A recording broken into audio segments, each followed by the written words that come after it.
आज आपण DBMS मधला नॉर्मलायझेशन कन्सेप्ट बघणार आहोत. आता नॉर्मलायझेशन म्हणजे काय असतं, तर तुमचा जो डेटाबेस आहे त्याच्यामधला जो डेटा आहे तो प्रॉपरली ऑर्गनाइज्ड असला पाहिजे. त्याच्यामध्येच ॲनॉमॅलीज असू नयेत. ॲनॉमॅलीज म्हणजे काय असतात, 3 ॲनॉमॅलीज असतात, इन्सर्ट, अपडेट आणि डिलीट. या तिघांच्या 3 ॲनॉमॅलीज असतात, इन्सर्शन ॲनॉमॅलीज, अपडेट ॲनॉमॅलीज आणि डिलीट ॲनॉमॅलीज. या कधी येतात, तर तुमचा जो डेटाबेस जो आहे, तुम्ही त्यामध्ये जो काही डेटा स्टोअर करता तो जर वेगवेगळ्या मशीन्समध्ये शेअर्ड करून ठेवलेला असेल आणि त्या जर मशीन्स प्रॉपरली एकमेकांना कनेक्टेड नसतील आणि तुम्ही काहीतरी एका इन्सर्ट करायचा प्रयत्न केला रेकॉर्ड, तर ज्या प्रॉपरली कनेक्टेड आहेत त्या मशीनमध्ये तो डेटा इन्सर्ट होणार, ज्या प्रॉपरली कनेक्टेड नाहीत त्यांच्यामध्ये होणार नाही. मग हा जो प्रॉब्लेम आहे याला काय म्हणतात, इन्सर्शन ॲनोमली. अपडेशन ॲनोमली म्हणजे काय असतं, तुम्ही काहीतरी अपडेट करायला जाता, मग अपडेट ज्या मशीन्स प्रॉपरली कनेक्टेड आहे त्यामध्ये अपडेट होणार आणि ज्या मशीन्स प्रॉपरली कनेक्टेड नाही आहेत त्यांच्यामध्ये अपडेट होणार नाही. मग तिथे त्याला काय म्हणतात, अपडेशन ॲनोमली. आणि डिलिशन ॲनोमली म्हणजे काय, सेम. तुम्ही जेव्हा डिलीट करायला जाता, मग ज्या मशीन्स प्रॉपरली कनेक्टेड आहेत त्यांच्यामध्ये डिलीट होतं आणि ज्या मशीन्स प्रॉपरली कनेक्टेड नाही आहेत त्यांच्यामधून तो डिलीट होत नाही. म्हणजे काय, तुमचं संपूर्ण डेटाबेस आहे तो कन्सिस्टंट स्टेटमध्ये राहत नाही जेव्हा तो शेअर्ड प्लॅटफॉर्मवरती असतो आणि प्रॉपरली कनेक्टेड नसतो तेव्हा. मग अशा प्रकारे या इन्सर्ट, अपडेट आणि डिलीट या 3 फंक्शनॅलिटीनुसार इन्सर्शन ॲनोमॅली, अपडेशन ॲनोमॅली आणि डिलीट ॲनोमॅलीज असे 3 प्रकार पडतात. मग हे जे ॲनोमॅलीज आहेत त्यांना इलिमिनेट करण्यासाठी नॉर्मलायझेशन हे वापरले जाते, ज्याच्यामुळे तुमचा डेटाबेस आहे तो एका कन्सिस्टंट फॉर्ममध्ये येतो.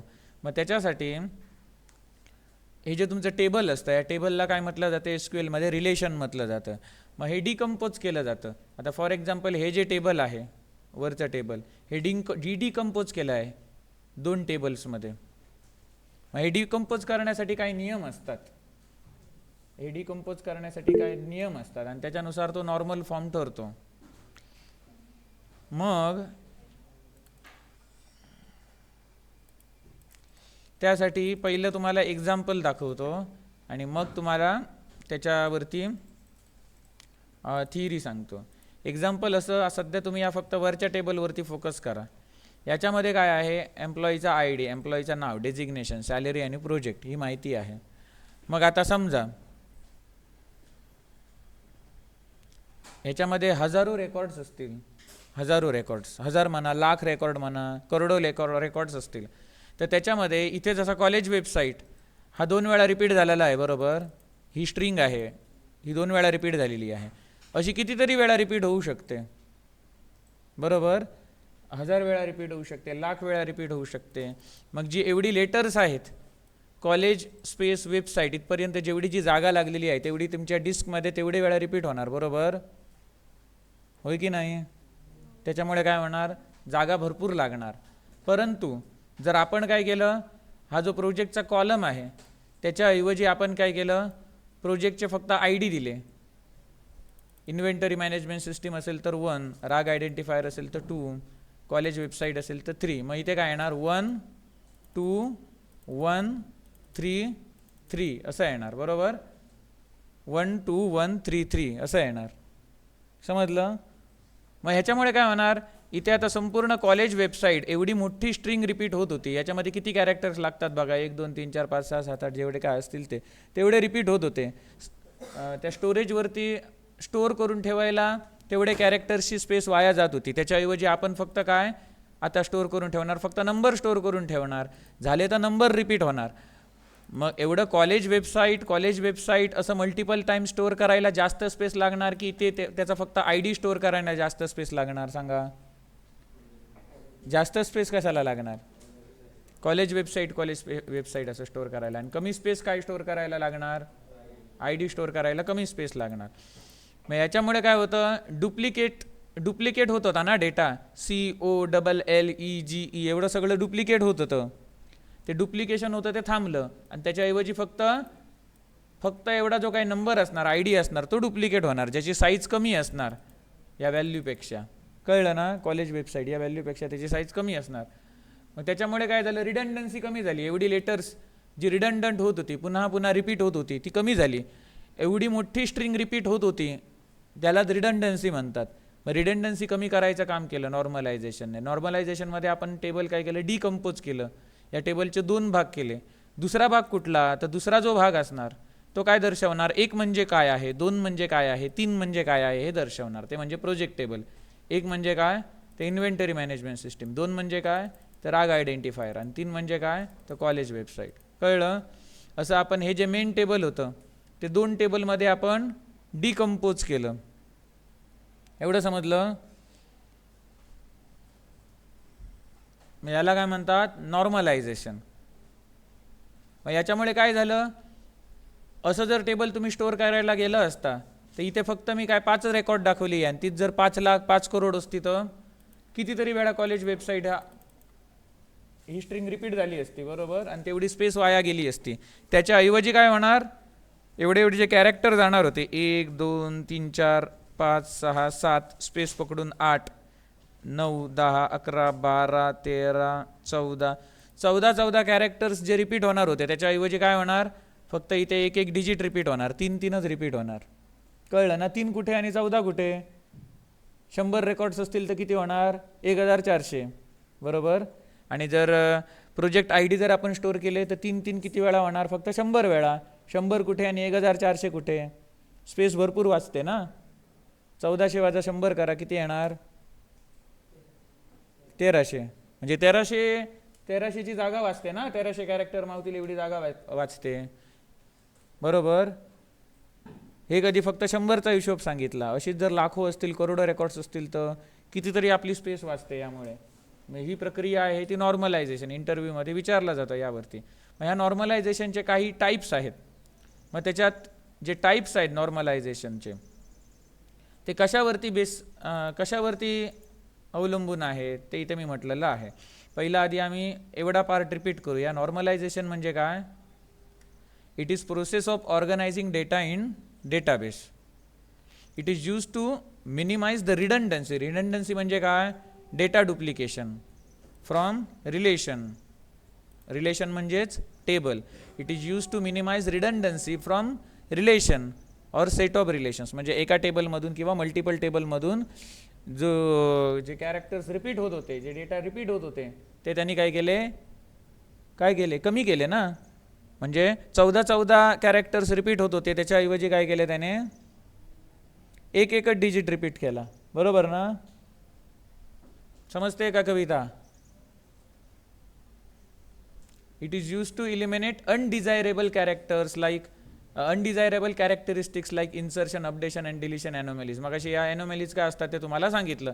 जर तुमचा डेटाबेसमधला डेटा आहे तो स्कॅटर्ड असेल मल्टिपल मशीन्सवरती आणि त्या मशीन्स जर एकमेकांना प्रॉपरली कनेक्टेड नसतील तर काही ठिकाणी डेटा इन्सर्ट, अपडेट, डिलीट होतो आणि काही ठिकाणी होत नाही. ज्या मशीन्स प्रॉपरली कनेक्टेड नाहीत त्यांच्यावरती होत नाहीत. मग यांना काय म्हणतात, insertion, updation, deletion related anomalies म्हणतात. मग त्या एनोमॅलीज आहेत त्या काय होतात, रिमूव्ह होतात, इलिमिनेट होतात. It divides a larger table into smaller one and links them using relationship. इथे त्यांनी काय केलं, हे जे लार्ज टेबल होतं ते त्यांनी काय केलं, स्मॉल 2 टेबलमध्ये केलं. इथे आपली 2 टेबल बनली, इथे असे मल्टिपल टेबल्स बनवू शकतात. कळलं. It divides the larger table into smaller one and links them using relationship. आता या 2 टेबलला मला लिंक करायचं आहे. लिंक का करायचं आहे, कारण युजरला जो काही डेटा दाखवणार तो या फॉर्ममध्ये दाखवला पाहिजे मला, बरोबर. ॲक्च्युली स्टोअर होताना इथे काय होतोय, प्रोजेक्टचा ID स्टोअर होतोय, परंतु मला युजरला दाखवताना काय दाखवायचं आहे, इन्व्हेंटरी मॅनेजमेंट सिस्टीम, राग आयडेंटिफायर ही नावं दाखवायची आहेत, बरोबर. मग त्याच्यासाठी मी काय करणार, जॉईनची क्वेरी मारणार. ही जॉईन ऑलरेडी तुम्हाला मी शिकवलं आहे ना. ही 2 टेबल जॉईन करायचे. कदाचित आपण हेच एक्झाम्पल घेतलं होतं, प्रोजेक्ट ID आणि एम्प्लॉईचं, बरोबर. मग सिलेक्ट एम्प्लॉई टेबलमधला ID, एम्प्लॉई टेबलमधलं नेम, एम्प्लॉई टेबलमधलं डेजिग्नेशन, एम्प्लॉई टेबलमधली सॅलरी, कॉमा प्रोजेक्ट टेबलमधलं नेम ॲज प्रोजेक्ट टेबलमधलं जे नेम आहे इथे काय दिसलं पाहिजे, कॉलमचा हेडर प्रोजेक्ट दिसलं पाहिजे, म्हणून पुढे ॲज दिला, ॲज प्रोजेक्ट टेबलमधल्या नेमची व्हॅल्यू जी आहे ती काय दिसली पाहिजे, ॲज प्रोजेक्ट. फ्रॉम EMP पहिलं टेबल, इनर जॉईन दुसरं टेबल, प्रोजेक्ट ऑन दोघांमधला कॉमन कॉलम कुठला आहे बघा, ऑन EMP टेबलमधला project I D equal to project टेबलमधला आय डी. असं करून आपण जॉईन केलं. हे 2 क्वेरीज दाखवल्या आहेत, ही आणि ही, कुठलीही मारली तरी चालते. आणि त्याच्यानुसार आपल्याला याचा रिझल्ट कसा मिळणार, असा मिळणार. कळलं ना, जसं पहिलं टेबल होतं तसं डिकम्पोज करण्याच्या पूर्वी. मग याचा जर व्ह्यू बनवायचं असेल तर ही जी क्वेरी होती इथून इथपर्यंतची, त्याच्या अगोदर मी काय लिहिणार, फक्त क्रिएट व्ह्यू, आपल्या व्ह्यूचं नाव ॲज पुढे आहे तसं. मग काय होणार, मग तुम्ही सिलेक्ट स्टार फ्रॉम हे नाव दिलं की हा तुम्हाला रिझल्ट मिळणार. हे व्ह्यूसुद्धा तुम्हाला शिकवलेले आहेत ऑलरेडी. मग याच्यात सांगायचा मुद्दा काय आहे, नॉर्मलायझेशन काय करतं की एवढे जे कॅरेक्टर्स रिपीट होणार होते ते रिपीट व्हायला देत नाही. त्याच्याऐवजी काय करतं, हे रिपीटेशन आहे ते कमी करतं. एवढे 14 कॅरेक्टर रिपीट होणार होते त्याच्याऐवजी फक्त इथे एक डिजिट रिपीट होणार, 3 हा रिपीट होणार. कळलं. आणि जेव्हा युजरला डेटा डिस्प्ले करायचा असणार तेव्हा डिस्प्ले आपण काय करणार, सिलेक्ट क्वेरी मारून टेबल मल्टिपल टेबल जॉईन करून त्यांचा व्ह्यू करून आपण टेबल डिस्प्ले करणार. टेबल डिस्प्ले करताना इथे तुम्हाला स्ट्रिंगच दिसणार, परंतु ॲक्च्युअल स्टोअर होताना काय होतंय, तिथे फक्त त्याचा आय डी स्टोअर होतोय. समजलं, समजलं का. मग याला काय म्हणतात इथे, normalisation. Normalization works through a series of stages called normal forms. नॉर्मलायझेशनचे काही स्टेज आहेत, काही स्टेप्स आहेत, त्यांना काय नॉर्मल फॉर्म्स म्हटलं गेलेलं आहे. मग एक्झाममध्ये क्वेश्चन होतो, what is normalization, explain third normal form असा प्रश्न येतो, किंवा एक्सप्लेन सेकंड नॉर्मल फॉर्म. मग ते वेगवेगळे नॉर्मल फॉर्म बघणार आहोत. द रिलेशन किंवा table, the table is said to be in a normal form if it satisfies particular constraint. काही पर्टिक्युलर कंडिशन जर ते सॅटिस्फाय करत असेल तर ते त्या पर्टिक्युलर नॉर्मल फॉर्ममध्ये आहे असं दिसतं. मग त्याच्यातलं पहिलं आहे 1NF. 1NF म्हणजे फर्स्ट नॉर्मल फॉर्म. मग त्याचे नियम काय आहेत, if it contains atomic values and it eliminates repeating group then it is said to be in first normal form. म्हणजे काय, त्याच्यामध्ये ॲटॉमिक व्हॅल्यूज असल्या पाहिजेत. ॲटॉमिक व्हॅल्यूज म्हणजे काय, ॲटॉमिक व्हॅल्यूज म्हणजे डुप्लिकेट असताना त्यामध्ये युनिट व्हॅल्यू असल्या पाहिजे. युनिट म्हणजे एक. फॉर एक्झाम्पल इथे बघा, हे जे डेटाबेसचं टेबल आहे वरचं, याच्यामध्ये काय आहे, प्रोग्रामिंग आणि वेब असं आहे. मग प्रोग्रामिंग लँग्वेज कुठल्या, जावा, C++, या प्रोग्रामिंग लँग्वेज झाल्या. आणि वेब डेव्हलप करण्यासाठी किंवा वेबसाईट डेव्हलप करण्यासाठी किंवा वेब पेज डेव्हलप करण्यासाठी कुठल्या कुठल्या टेक्नॉलॉजी वापरल्या जातात, HTML, PHP, ASP, बरोबर. पण डेटाबेसमध्ये आपण स्टोअर करताना कसं एकदम कॉमा टाकून स्टोअर करू शकतो का मल्टिपल व्हॅल्यूज, नाही. मग त्याच्यासाठी ॲटॉमिक व्हॅल्यूज आपल्याला अलाउड आहेत. मग ॲटॉमिक व्हॅल्यूज कसा करणार, प्रोग्रामिंग जावा, लेफ्ट म्हणजे कोर्स प्रोग्रामिंग कंटेंट जावा, कोर्स प्रोग्रामिंग कंटेंट C++ आहे असं इथे खाली, कोर्स प्रोग्रामिंग कंटेंट जावा, परत कोर्स प्रोग्रामिंग कंटेंट C++. एवढं कळलं. म्हणजे जे इथे एकाच सेलमध्ये त्यांनी ठेवायचा प्रयत्न केलेला ना, ते सेपरेट सेलमध्ये ठेवलं खाली. त्याच्यानंतर इथे बघा, वेबसाठी HTML, PHP, ASP होते, त्याऐवजी काय केलं, 3 वेळा इथे वेब रिपीट केलं, web HTML, web PHP, web ASP. याचा अर्थ काय, या व्हॅल्यूज होत्या त्या ॲटॉमिक केल्या. इथे ॲटॉमिक नव्हत्या, मल्टिपल व्हॅल्यूज एकाच सेलमध्ये होत्या. याला ॲटॉमिक म्हणत नाही. एका सेलमध्ये एकच व्हॅल्यू, याला काय म्हणतात, ॲटॉमिक म्हणतात. कळलं, एका सेलमध्ये एकच व्हॅल्यू. DBMS मध्ये आपण ॲसिड प्रॉपर्टीज बघितल्या, त्याच्यामध्ये पहिलाच नियम होता ना ॲटॉमिसिटी. म्हणजे काय, एका सेलमध्ये एक व्हॅल्यू. इथे हा काय झाला, याला म्हणतात फर्स्ट नॉर्मल फॉर्म. एवढं कळलं. नॉर्मल फॉर्मची पहिली स्टेप काय, अशा प्रकारे जर व्हॅल्यूज आलेले असतील मल्टिपल व्हॅल्यूज तर त्यांना ॲटॉमिक बनवणे. हे कसं बनवतात ते कळलं, कळलं तुला. त्याच्यानंतर सेकंड नॉर्मल फॉर्म. आता सेकंड नॉर्मल फॉर्म बनण्यासाठी आपल्याला आधी तो फर्स्ट नॉर्मल फॉर्ममध्ये आणलं पाहिजे टेबल, हा नियम आहे. सेकंड नॉर्मल फॉर्म बनवण्यासाठी if it is an first normal form. Second normal form कधी म्हटलं जातं, तर ते आधी काय असलं पाहिजे, फर्स्ट नॉर्मल फॉर्ममध्ये असलं पाहिजे. म्हणजे मल्टिपल व्हॅल्यूज अशा हे झालेल्या असताना, काय म्हणतात त्या, डुप्लिकेट झालेल्या असताना किंवा रिपीटेड असताना त्या ॲटॉमिक असल्या पाहिजेत. तिथे एकाच सेलमध्ये मल्टिपल व्हॅल्यूज असताना त्या ॲटॉमिक असल्या पाहिजे, जे आपण फर्स्ट नॉर्मल फॉर्ममध्ये बघितलं. त्याच्यानंतर काय आहे, all non key attributes are fully functionally dependent on primary key. म्हणजे सेकंड नॉर्मल फॉर्मचं आपण एक्झाम्पल बघितलं. एखादं टेबल आहे समजा, ज्याच्यामध्ये स्टुडंटचा आय डी, प्रोजेक्टचा आय डी, स्टुडंटचं नेम आणि प्रोजेक्टचं नेम आहे, बरोबर. मग इथे वरती ज्यांना काळी बॉर्डर दिलेली आहे बघा, ज्या ॲट्रिब्यूटला, त्या प्रायमरी की आहेत समजा, की आहेत या. स्टुडंट आय डी ही सुद्धा एक की आहे, प्रोजेक्ट आय डी ही सुद्धा एक की आहे. मग स्टुडंट नेम हे डिपेंड आहे, कोणावरती डिपेंड आहे? स्टुडंट आय डीवरती, बरोबर.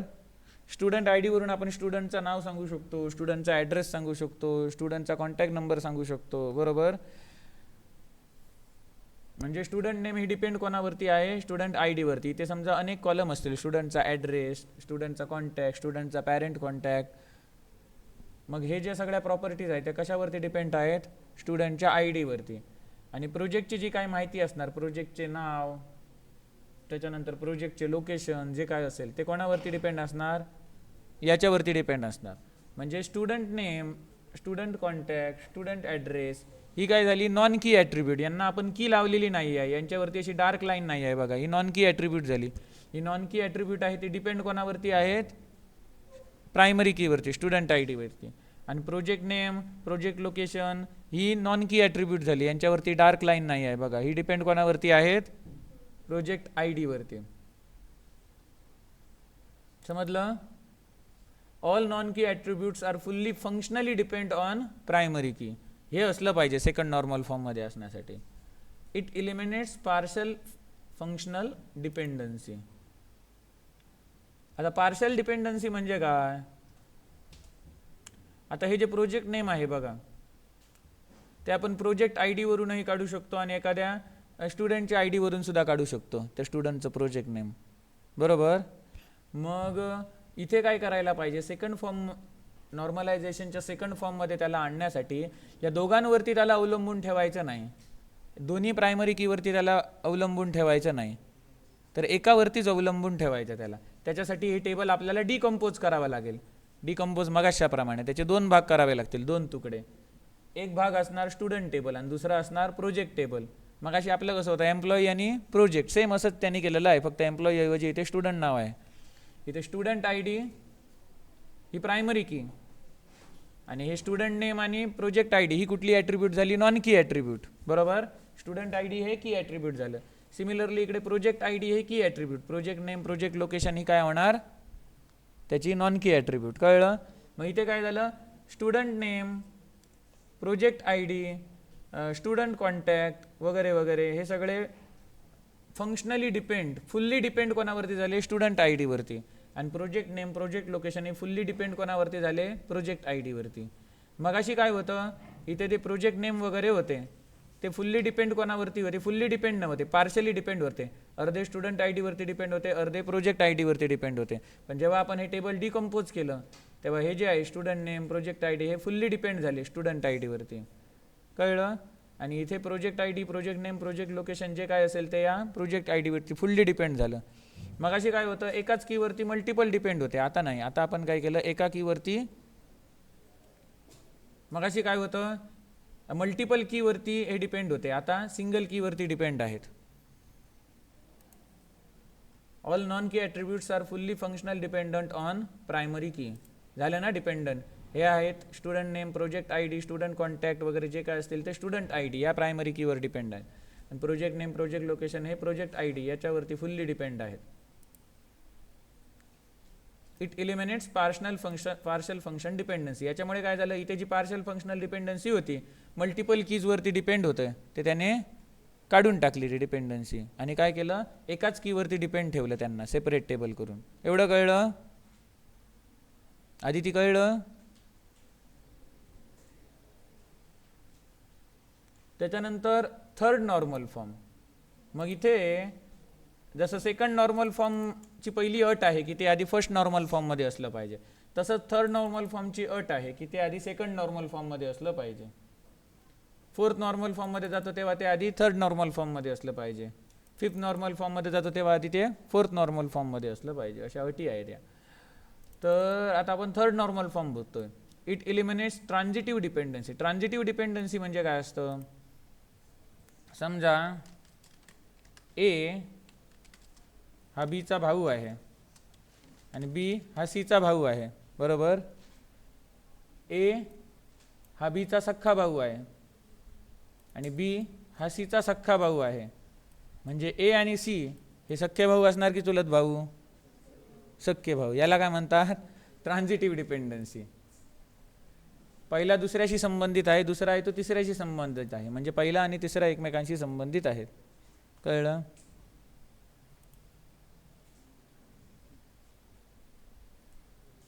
याला काय म्हणतात?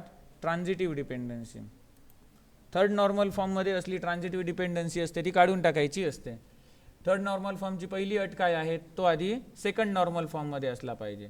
मग इथे आता ट्रान्झिटिव्ह डिपेंडन्सीचं त्याने एक्झाम्पल काय दिलं आहे? Student I D he primary की आहे, स्टुडंट नेम त्याच्या सिटीचं नाव आणि त्याचा झिप कोड काय असेल तो 416606 मालवणचा आहे, तसा इतर जो काय असतो तो झिप कोड म्हणजे पिन कोड. मग आता इथे ट्रान्झिटिव्ह डिपेंडन्सी कशी आहे बघा. We find that the above student details relation म्हणजे table. Student I D is a key and only prime key attribute. We find that city can be identified as a student ID as well as zip itself. City आहे ही student I D वरून identify करू शकतो किंवा त्याच्या pin code वरून सुद्धा identify करू शकतो. neither zip is super key म्हणजे प्रायमरी की nor city is a prime attribute. Additionally, student ID depend on zip and zip depend on city. So there exist transitive dependency. मगाच्या सांगितल्याप्रमाणे ए हा बीचा सख्खा भाऊ आहे, बी हा सीचा सख्खा भाऊ आहे. म्हणजे स्टुडंट आय डी याचा संबंध झिप कोडशी आहे आणि झिप कोडचा संबंध त्या सिटी सोबत आहे. म्हणजे स्टुडंट आय डी आणि सिटी यांचा काहीतरी संबंध आहे. म्हणून ही काय झाली? Transitive dependency. मग अशी भावाभावांचा एक्झाम्पल दाखवल्याप्रमाणे. To bring this table into third normal form we have to break down the relation or we have to break down the table into two tables as follow. मग ही ट्रान्झिटिव्ह dependency तोडण्यासाठी आपल्याला इथे breakdown केलं पाहिजे. नॉर्मलायझेशनमध्ये मगासपासून काय आपण ब्रेकडाऊनच बघत आलेलो आहोत. कळलं? मग इथे काय केलं? Student I D, student name आणि पिन कोड असं टेबल बनवलं आणि दुसऱ्या टेबलमध्ये काय? पिन कोड आणि त्याची सिटी असे टेबल बनवलं. याच्यामुळे काय झालं? इथे डुप्लिकेट होणार होती ना सिटीची नावं भरपूर, ती होणार नाहीत. सिटीचं नाव डुप्लिकेट होणार, त्याऐवजी काय होणार? नंबर डुप्लिकेट होणार, पिनकोड डुप्लिकेट होणार. समजलं ना? म्हणजे तेवढी स्पेस वाचणार, कारण कॅरेक्टर स्टोअर करायला जास्त स्पेस लागते, डिजिट स्टोअर करायला कमी स्पेस लागते. मग हा काय झाला? Third normal form. आणि त्याच्यानंतर बॉयज स्क्वॉड नॉर्मल फॉर्म म्हणून आहे, याला 3.5 नॉर्मल फॉर्म असं म्हणतात. 3.5 नॉर्मल फॉर्म म्हणजे 3 आणि 4च्या मधला. याची अट काय आहे? Strong definition of, it is a strong definition of third normal form. Third normal फॉर्मची स्ट्रिक्ट नियम जर आपण पाळून जर हे बनवलं, डिकम्पोज केलं, तर त्याला काय म्हणतात? BCNF, Boyce Codd normal form. In the above image, ही जी वरची काय इमेज होती ही वरची, त्याच्यामध्ये student I D is a super key. इथे ही सुपर की म्हणजे प्रायमरी की आहे स्टुडंट डिटेल टेबलमध्ये. आणि खालच्या टेबलमध्ये झिप हे ॲट्रिब्यूट आहे, ते प्रायमरी की आहे. म्हणजेच काय? स्टुडंट आय डीवरती कोण डिपेंड आहेत? स्टुडंट नेम आणि झिप. आणि खालच्या टेबलमध्ये काय? झिपवरती डिपेंड आहे city, which confirms that both the relations म्हणजे both the tables are in BCNF, Boyce Codd normal form. त्याच्यानंतर चौथा नॉर्मल फॉर्म. पहिली गोष्ट म्हणजे काय? तो थर्ड नॉर्मल फॉर्ममध्ये किंवा BCNF मध्ये असला पाहिजे. म्हणजे काय? 3.5 नॉर्मल फॉर्म. आणि दुसरी गोष्ट, it eliminates multi values dependency. आता याच्यामध्ये 3च नॉर्मल फॉर्म दिलेले आहेत या ट्युटोरियल्स पॉईंट वेबसाईटवरती.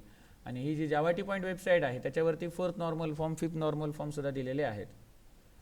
मग याच्यात काय म्हटलं आहे? याची खासियत काय आहे? It eliminates multi values dependency.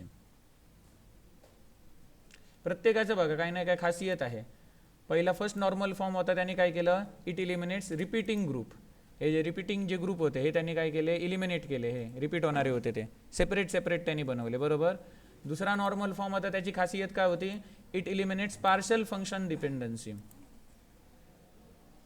ही जी ॲट्रिब्यूट्स होती, नॉन की ॲट्रिब्यूट्स होती, ती या दोन दोन कीवरती अवलंबून होती. ती त्यांनी काय केली, एका एका कीवरती अवलंबून होतील अशा पद्धतीने डिकम्पोज केलं. थर्ड नॉर्मल फॉर्मची खासियत काय होती, इट इलिमिनेट्स ट्रान्झिटिव्ह डिपेंडन्सी. एचा सक्का भाऊ बी, बीचा सक्का भाऊ सी असेल तर ए आणि सी हे सक्के सक्के भाऊ झाले. मग ही ट्रान्झिटिव्ह डिपेंडन्सी ती त्यांनी इथे रिमूव्ह केली. स्टुडंट आय डी, झिप आणि सिटी, ए बी सी असं जे तुम्हाला सांगितलं ट्रान्झिटिव्हिटी, ती त्यांनी काय केली, इथून इलिमिनेट केली.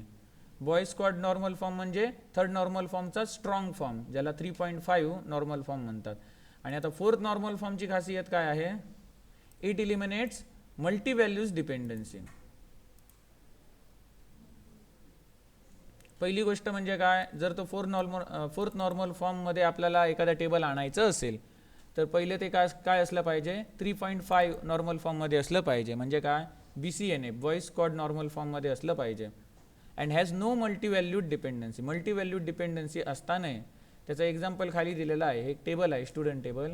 त्याच्यामध्ये इथे बघा स्टुडंट आय डी आहे, कोर्स आहेत त्यांचे, computer, maths, chemistry, biology, physics ही कोर्स म्हणजे सब्जेक्ट आहेत ते ॲक्च्युली, पण त्यांनी कोर्स नाव दिलं असू दे. आणि त्यांचे हॉबीज आहेत, या स्टुडंटच्या hobbies dancing, singing, cricket, hockey असं बघा. मग हा स्टुडंट ज्याचा आय डी 21 आहे, त्याचा कोर्स कुठला आहे, त्याचे सब्जेक्ट कुठले आहेत, त्यांनी कम्प्युटर आणि मॅथ्स हे सब्जेक्ट घेतलेले आहेत. त्याचे हॉबीज कुठले आहेत, डान्सिंग आणि सिंगिंग. आता इथे बघा कोर्स ही एक वेगळी एंटिटी झाली आणि हॉबी ही सुद्धा एक वेगळी एंटिटी झाली. म्हणजे डिकम्पोज करावं लागेल आपल्याला, बरोबर. कोर्ससाठी वेगळं टेबल बनवावं लागेल ज्याच्यामध्ये कोर्सचा आय डी आणि कोर्सचं नाव असणार. हॉबीजसाठी वेगळं टेबल बनवावं लागेल ज्याच्यामध्ये हॉबीजचा आय डी आणि हॉबीजचं नाव असणार. जसं आपण इकडे केलं होतं. इकडे आपण काय केलं होतं, दोन वेगवेगळ्या एंटिटीज होत्या. काय, प्रोजेक्ट ही एक वेगळी एंटिटी होती आणि एम्प्लॉई ही एक वेगळी एंटिटी होती. मग आपण डिकम्पोज केलं. एम्प्लॉई हे एक वेगळं टेबल बनवलं आणि प्रोजेक्ट हे एक वेगळं टेबल बनवलं. अशी दोन वेगवेगळी टेबल म्हणजे दोन वेगवेगळे रिलेशन्स बनवली. सिमिलरली इथे सुद्धा तसंच होणार. in the given student table, the given student table is in third normal form, but the course and hobby are two independent entities. हे कोर्स आणि हॉबी हे दोन वेगवेगळ्या एंटिटीज आहेत. Hence there is no relationship between course and hobbies. Course आणि हॉबीचा काही संबंध आहे का इथे? एखाद्याला मॅथ्स येत असेल, त्याचं हॉबी काहीतरी सिंगिंग असेल तर मॅथ्समध्ये काही सिंगिंगचं लिहू शकता काय तुम्ही पेपरमध्ये? नाही, वेगवेगळ्या गोष्टी आहेत, त्यांचा काही संबंध नाही. In the student relation, a student with student ID 21 contains two courses, computer and maths. 21 वाल्याने काय काय घेतलेलं आहे कोर्स, कम्प्युटर अँड मॅथ्स, आणि त्याची हॉबी काय आहे, डान्सिंग आणि singing. In the student table, a student with student ID 21 contains two courses, computer and maths, and two hobbies, dancing and singing. So there is multi-valued dependency on student ID which leads to unnecessary repetition of a data. याच्यामुळे काय होतं, हा जो data आहे तो unnecessary repeat होत राहतो. बघा, 21ने कम्प्युटर घेतलाय, तसं अजून कोणीतरी घेतलेला असू शकतो. 21ला डान्सिंग किंवा सिंगिंग येत आहे, मग असं अजून कोणाला तरी डान्सिंग किंवा सिंगिंग येऊ शकतं. मग हेच जर टेबलमध्ये लाखो रेकॉर्ड असतील तर कितीतरी वेळा डान्सिंग, सिंगिंग किंवा कम्प्युटर, मॅथ्स रिपीट होत जाणार. ज्याच्यामुळे काय होणार, जागा जास्त लागणार. मग पहिलं तुम्हाला सांगितलं ते जागा जास्त जात असेल तर आपण काय करणार, टेबलला डिकम्पोज करणार, बरोबर.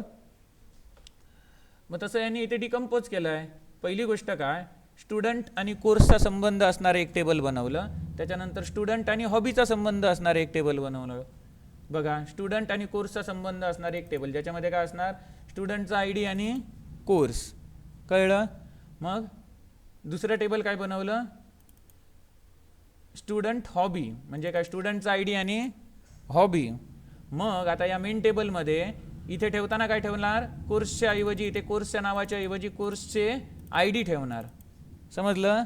आणि इथे हॉबीजच्या ऐवजी काय ठेवणार, हॉबीजचे आय डी ठेवणार. याच्यामुळे काय होणार, डान्सिंग, सिंगिंग कितीतरी वेळा रिपीट झालेलं असू दे, मग एवढी लेटर्स रिपीट होण्याच्या ऐवजी, एवढे कॅरेक्टर्स रिपीट होण्याच्या ऐवजी काय होणार, फक्त त्यांचे आय डी रिपीट होणार, ज्याच्यामुळे आपली भरपूर जागा वाचणार, समजलं. म्हणजे हे काय झालं, फोर्थ नॉर्मल फॉर्ममध्ये आपण आणलं. आणि आता शेवटचा आहे तो fifth normal form. Fifth normal form काय सांगतो, ही आता जी दोन टेबल आहेत ना, हे टेबल आणि हे टेबल, या दोन टेबलचा जॉईन केल्यानंतर आपल्याला हे ओरिजिनल टेबल मिळालं पाहिजे, एवढंच. हा काय आहे, फिफ्थ नॉर्मल फॉर्म. इथे बघा, मी ही दोन टेबल डिकम्पोज केली. पहिल्या टेबलला डिकम्पोज केलं आणि त्याचं रूपांतर या दोन टेबलमध्ये केलं. आणि या दोन टेबलवरती मी जर जॉईन क्वेरी मारली इथे मारल्याप्रमाणे, तर मला रिझल्ट काय भेटतो, सेम टू सेम हा जो रिझल्ट मिळतोय तो पहिल्या टेबलप्रमाणे मिळतोय, बरोबर. मग फिफ्थ नॉर्मल फॉर्म काय म्हणतो, हेच सांगतोय की तुम्ही जे काय आता डिकम्पोज करत आलेले आहात फोर्थ नॉर्मल फॉर्मपर्यंत, मग हे जे काही तुमचं डिकम्पोजिशन बनलं आहे त्याला जर तुम्ही जॉईन करायचा प्रयत्न केला तर परत आपल्याला ओरिजिनल टेबल मिळालं पाहिजे. हा काय सांगतो, fifth normal form. Fifth normal form if it is in 4NF, म्हणजे तो फिफ्थ नॉर्मल फॉर्म असण्यासाठी तो आधी फोर्थ नॉर्मल फॉर्ममध्ये असला पाहिजे.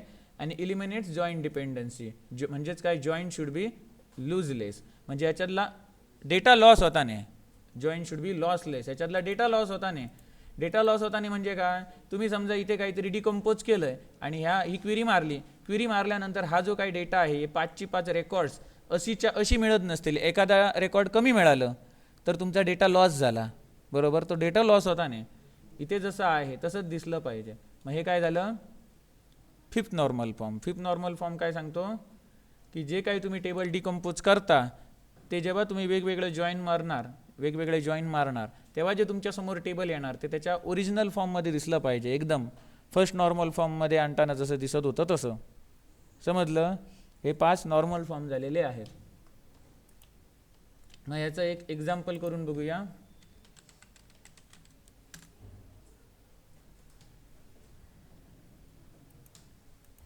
हे एक्झाम्पल प्रोजेक्ट आणि एम्प्लॉईचं तुम्हाला बऱ्याच वेळा मी दाखवलेलं आहे जॉईन्सच्या वेळेला. आता आपण काहीतरी वेगळं घेऊया, 3 टेबलच्या जॉईनवालं. हे एक्झाम्पल घेऊया, स्टुडंट ID, कोर्स आणि हॉबीज हे घेऊया. ह्याच्यात आपण एक एक्स्ट्रा कॉलमसुद्धा टाकूया, स्टुडंट नेमसुद्धा टाकूया, म्हणजे 3 टेबल बनतील. एक स्टुडंट, दुसरा काय असणार कोर्ससाठी, आणि तिसरा काय असणार हॉबीसाठी.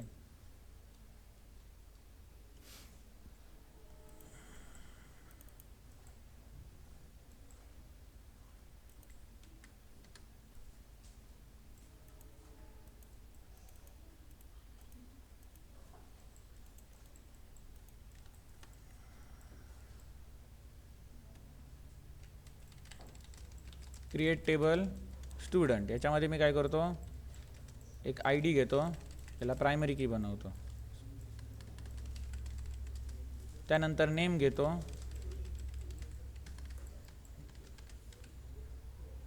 आणि डिकम्पोज केल्यानंतर मी इथे काय ठेवणार, स्टोअर करून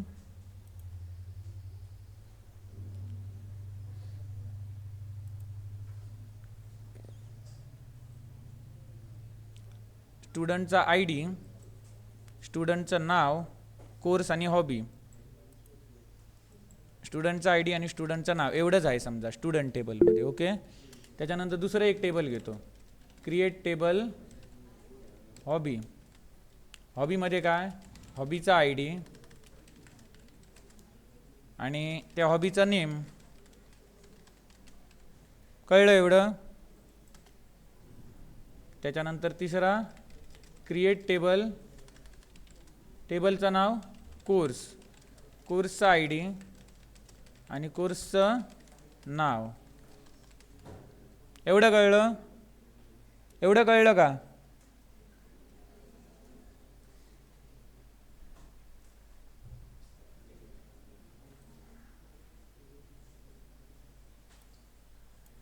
आता मी काय करतो, हे रन करतो. आता ही 3 टेबल इथे बनलेली आहेत. आता याच्यामध्ये मी काही डेटा इन्सर्ट करतो, इन्सर्ट इंटू स्टुडंट. मग इथे मी व्हॅल्यूज काय टाकणार, ID 1, नेम काय टाकूया, तन्वी.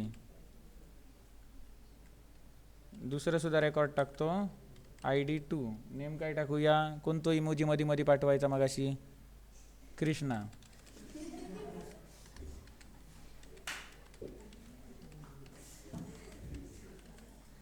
त्याच्यानंतर घेऊया चिन्मय.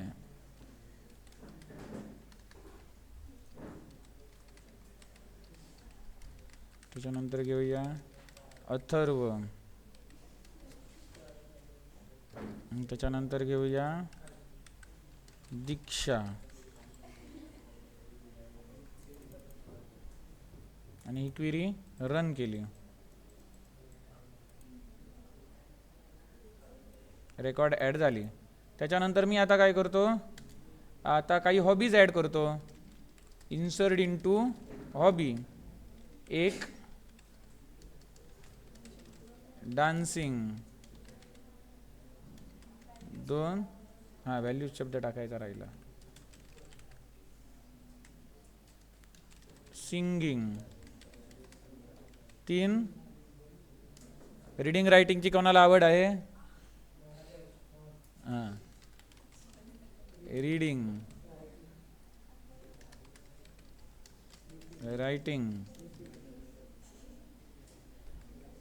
झाले. स्लीपिंग टाकू, स्लीपिंग हॉबी असतो. स्विमिंग टाकूया, असू दे, बस झाले. हे झालं. त्याच्यानंतर इन्सर्ट इनटू कुठलं टेबल राहिलं? कोर्स. इथे आता मी हे देणार, व्हॅल्यूज देणार त्याच्या.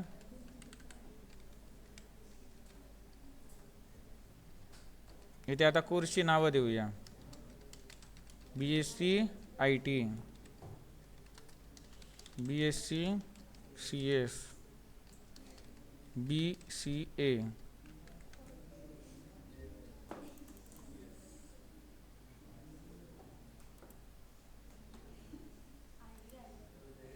थांबा, हे दिलं ना बरोबर.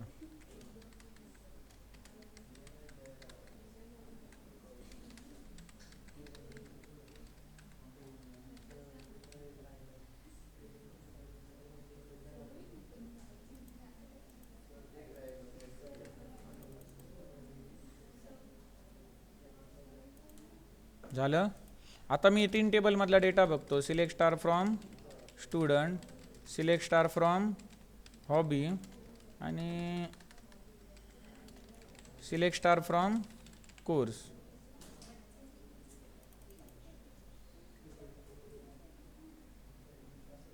दीक्षा, जागा बदलणार आता उद्यापासून. पुढची 5 सेमेस्टर राहिलेली आहे तुझी, एकच होतंय आता. हे काय आहे? स्टुडंट टेबलचा डेटा. हा आहे हॉबी टेबलचा डेटा आणि हा आहे कोर्स टेबलचा डेटा. बरोबर. आता मला यांचा एकमेकांशी संबंध लावायचा आहे, या 3 टेबलचा. यांच्यामध्ये रिलेशनशिप स्थापित करायची आहे. मग मी काय करणार, एक टेबल बनवणार तिघांच्या कॉम्बिनेशनसाठी. क्रिएट टेबल, आपण त्याला नाव काय देऊया? ज्याच्यामध्ये स्टुडंटसुद्धा असणार, हॉबीसुद्धा असणार, कोर्ससुद्धा असणार. मास्टर नाव देऊ, किंवा मास्टर हा ऑलरेडी कीवर्ड आहे.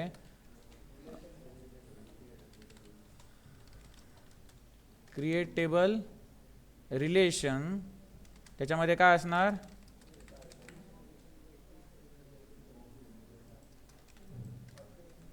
एक त्या टेबलचा ID स्वतःचा, त्याच्यानंतर स्टुडंटचा ID, ज्याला आपण नाव देऊया ID स्टूड, जो इंट असणार.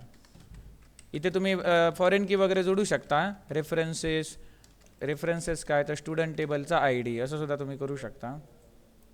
किंवा तुम्हाला वेगवेगळे सिंटॅक्स दाखवलेले आहेत फॉरेन की कशी वापरायची त्याचे. त्याच्यानंतर ID हॉबी नावाचा एक घेऊया कॉलम, इंट. रेफरन्स कोणाला करतो? हॉबी टेबलमधल्या ID कॉलमला. आणि त्यानंतर ID course int references course टेबलमधल्या ID कॉलमला. कंप्लीट झाले. इथे कोण बोलताय तिकडे? चंदना. तर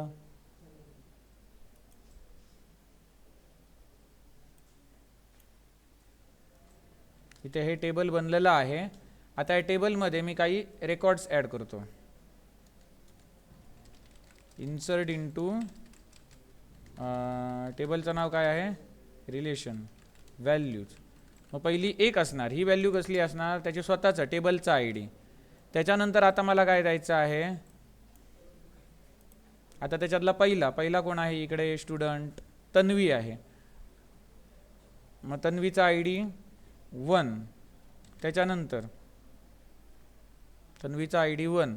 मग तन्वीचा आय डी दिल्यानंतर दुसरा कॉलम कुठला आहे? तन्वीचा हॉबी आणि मग कोर्स. तन्वीचा हॉबी कुठला आहे समजा, याच्यातला कुठला आहे तन्वी? हां, रीडिंग. हां, मग 3 झाला इथे आय डी. त्याच्यानंतर काय आहे मला टाकायचा आहे? कोर्सचा आय डी. याच्यातला कोर्सचा आय डी समजा 1 आहे. कळलं? हे पहिलं रेकॉर्ड झालं रिलेशन टेबलमधलं. सिमिलरली असं दुसरं रेकॉर्ड असणार.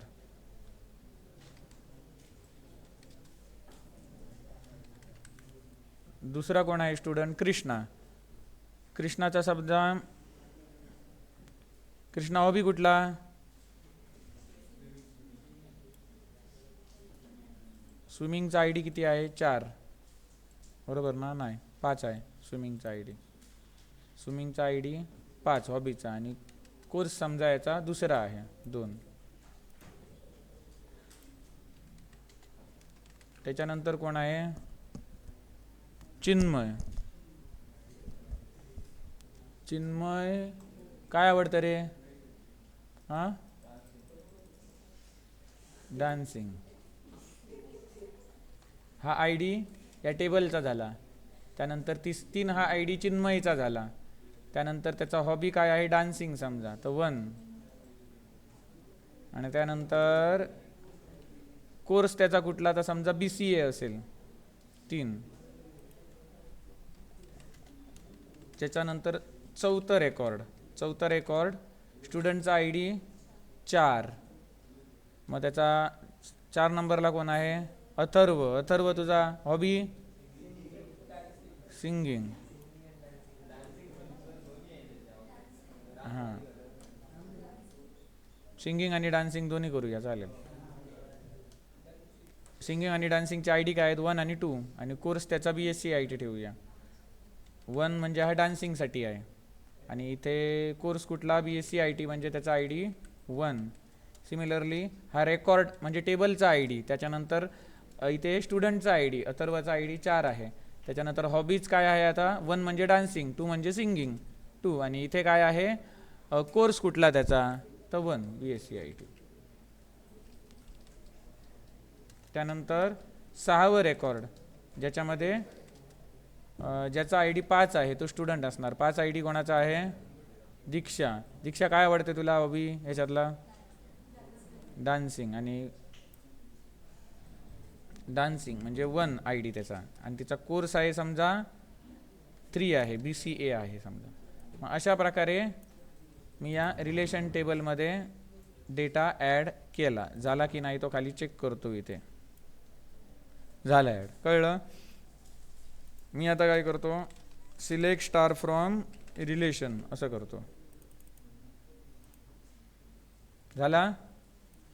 मग आता ही जी टेबल्स आहेत ती काय केलेली आहेत? मी नॉर्मलाइज केलेली आहे, डेटा डुप्लिकेट होऊ नये अशी. बरोबर? नॉर्मलाइज करून मी किती टेबल केलेली आहे? 4 टेबल बनवलेली आहेत. नॉर्मलाइज करून एकाच टेबलचे 4 तुकडे केलेले आहेत. मग आता 5th नॉर्मल फॉर्मच्या नियमाप्रमाणे या सगळ्यांचा जर मी जॉईन केला तर मला असं टेबल दिसलं पाहिजे जिथे काय असणार? इथे स्टुडंटचं नाव दिसणार, आय डी दिसणार, नाव दिसणार, हॉबीच्या आय डी ऐवजी हॉबीचं नाव दिसणार, आणि कोर्सच्या आय डी ऐवजी कोर्सचं नाव दिसणार. कळलं? मग मी आता तसं काय करतो ते बघा. इथे एक मी जॉईन क्वेरी मारणार. हे जे टेबल आहे ना, हे टेबल याचे कॉलम बघून.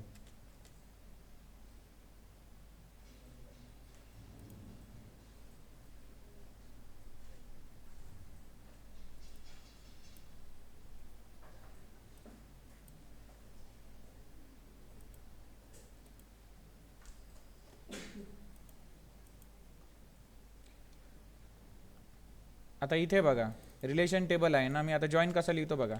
सिलेक्ट स्टार फ्रॉम करत नाही. सिलेक्ट मला काय पाहिजे? पहिली गोष्ट म्हणजे आय डी स्टुडंट पाहिजे मला. मग स्टुडंटचा नेम दाखवायचा आहे. मग मी इथे काय करतो? Select I D student. कशामधून आय डी स्टुडंट घे? त्या रिलेशनमधून घे. मग समजा मी इथे रिलेशन शब्द लिहिला. Select relation dot I D stud. Relation टेबलमधला स्टुडंटचा आय डी घे. कळलं? एवढं कळलं? त्याच्यानंतर कॉमा, आणि मला काय घ्यायचं आहे, याच्यानंतर स्टुडंटचं नाव दाखवायचं आहे. नाव कुठल्या कॉलममध्ये मिळणार मला? स्टुडंट टेबलच्या नेम कॉलममध्ये. मग इथे मी काय करणार, comma student dot name comma, त्याच्यानंतर मला काय दाखवायचं आहे, त्याच्यानंतर मला स्टुडंटचं नाव, त्याच्यानंतर आय डी हॉबी ऐवजी हॉबीचं नाव दाखवायचं आहे. हॉबीचं नाव मला कसं मिळणार, हॉबी टेबलमधला नेम कॉलम. कोर्सचं नाव कसं मिळणार, कोर्स टेबलमधला नेम कॉलम. मग स्टुडंट डॉट नेम, त्याच्यानंतर hobby dot name comma course dot name. एवढं कळलं? पण त्यांचं तीनही कॉलमचं नाव काय आहे, नेम नेम आहे बघा. मग मला इथे वेगळं दाखवायचं आहे. मग इथे ॲज काय करतो, ॲज स्टुडंट लिहितो, म्हणजे या कॉलमचं नाव काय दिसणार, स्टुडंट दिसणार. ॲज हॉबी लिहितो, म्हणजे या कॉलमचं नाव काय दिसणार, हॉबी दिसणार. इथे काय लिहितो, ॲज कोर्स लिहितो, म्हणजे या कॉलमचं नाव नेम न दिसता काय दिसणार, कोर्स दिसणार. एवढंच मला दाखवायचं आहे. From table name inner join दुसरं टेबल नेम असं असतं ना. पण आता इथे आपल्याकडे मल्टिपल टेबल्स आहेत. मल्टिपल टेबल कशी जॉईन करायची, फ्रॉम रिलेशन, एवढं कळलं? फ्रॉम रिलेशन इनर जॉईन कुठलं तरी एक टेबल घेऊया. कुठलं घेऊया, स्टुडंट आधी. स्टुडंट, रिलेशन आणि स्टुडंटमध्ये संबंध काय आहे, इथे कॉमन काय आहे, आय डी स्टूड हा कॉलम रिलेशन टेबलमधला आय डी स्टूड हा कोणाशी संबंधित आहे, स्टुडंट टेबलमधल्या आय डीशी संबंधित आहे. म्हणून काय इथे घेणार मी, inner join from relation inner join दुसऱ्या टेबलचं नाव स्टुडंट ऑन स्टुडंट मधला I D column equal to relation मधला आय डी स्टूड. कळलं? Similarly inner join hobby on hobby टेबलमधला I D column equal to रिलेशनमधला I D hobby. Inner join course on course टेबलमधला I D column equal to course टेबलमधला I D course. एवढं कळलं? एवढं समजलं का? आता मी जर ही क्वेरी रन केली तर मला रिझल्ट कसा दिसणार, एरर आला, बघूया काय.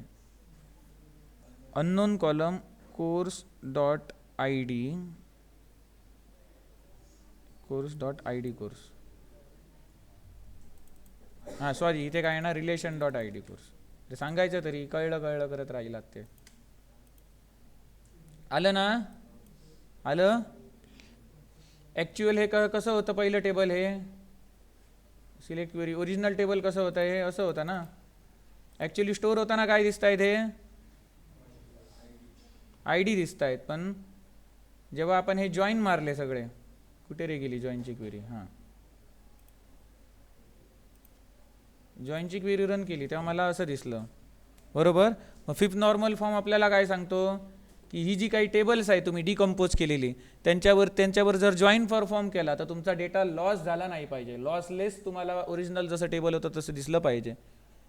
कळलं?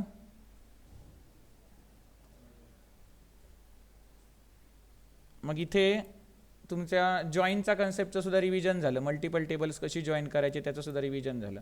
आता समजा हे जे टेबल आहे याच्यावरती तुम्हाला काहीतरी सिलेक्ट क्वेरी परफॉर्म करायचे आहेत. ज्यांचा कोर्स BSc IT आहे ते रेकॉर्ड्स दाखवा. मग तुम्ही ह्याच्यामध्ये आता ढवळत राहणार काय एवढ्या मोठ्या क्वेरीमध्ये? नाही.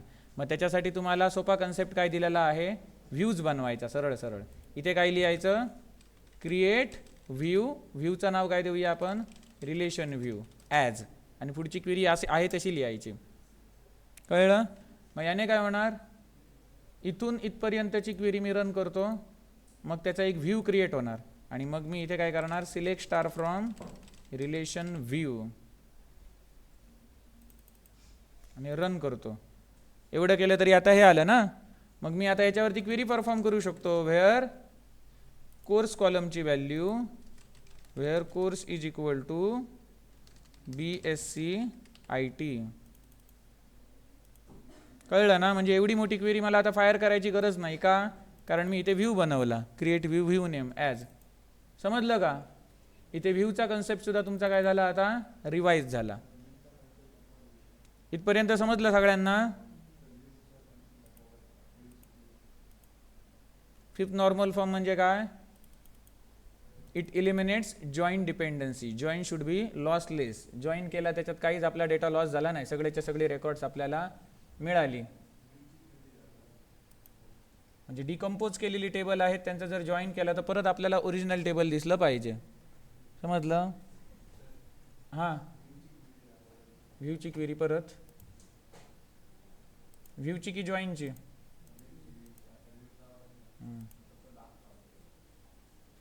ही व्हिडिओ जाणार यूट्यूबवरती, तिथेही दिसणार.